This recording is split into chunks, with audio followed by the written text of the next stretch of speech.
memories of his life have been steeped in blood spilled directly, or indirectly, by Mother's hand. Nothing I could do could ever make up for the pain my family has caused Svend or his people, though I intend to try.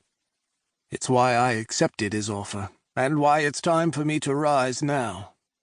I abandon the chair I've been sitting in as I await the Thane's command, and head toward the door. Keiran doesn't move out of my way.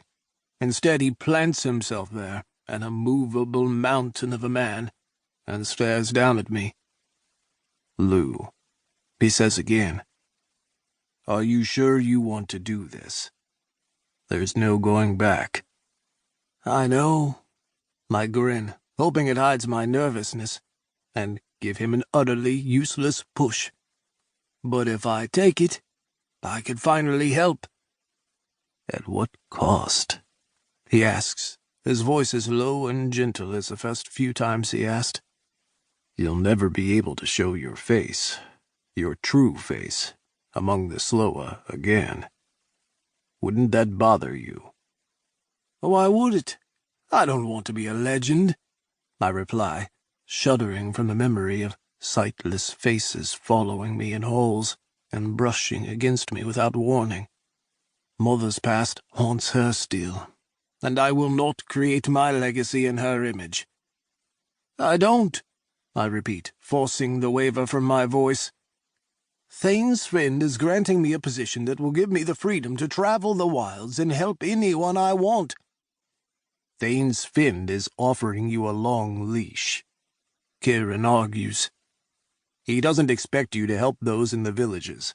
He expects you to spy for him and bring him news of life in the court. He's going to use you, Lugh." "I won't let that happen. We know why he's doing this, so he won't be able to take advantage of us." I cross my arms over my chest and glare at him, frustrated he can't understand this. Working with him is the best way to prevent further bloodshed. The Sloa have suffered enough at the hands of our courts, and I won't let their neutrality be taken advantage of. You won't change my mind on this, Keiran. Either stand beside me, or get out of my way." Keiran's dark gaze meets mine, and holds in a test of my resolve. The sound of feasting from the hall rises and echoes down to us.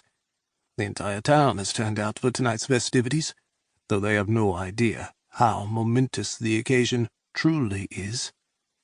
I'm about to order Keiran to move, when he glances away and steps out of the doorway.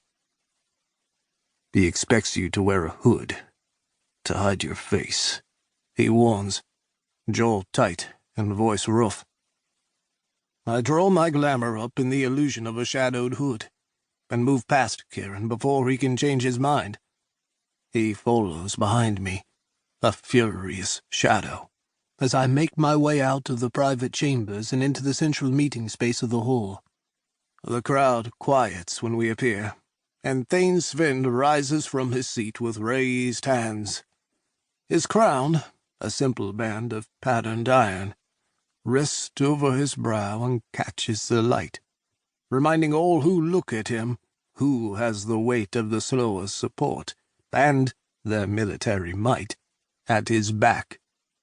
"Our guest of honor is here at last," he announces to the curious crowd. His words are practiced, theatrical, and seemingly kind, but the greed in his eyes when he watches me makes the back of my neck prickle. I avoid looking at him directly, and instead focus my attention on the Sloa around us. No one in the crowd looks too disturbed to find a hooded figure in their midst. A young boy grips a wooden practice sword in a grubby hand and watches Keiran and me with open fascination. "Smile," I whisper to Keiran at my side. He grumbles, but must try. The boy's eyes go wide, and his grin grows until we can see all his teeth. At least we have one supporter in this room. The Thane is continued talking, and I briefly regret ignoring him, when he grips me at the elbow and raises my arm high toward the roof. "Without the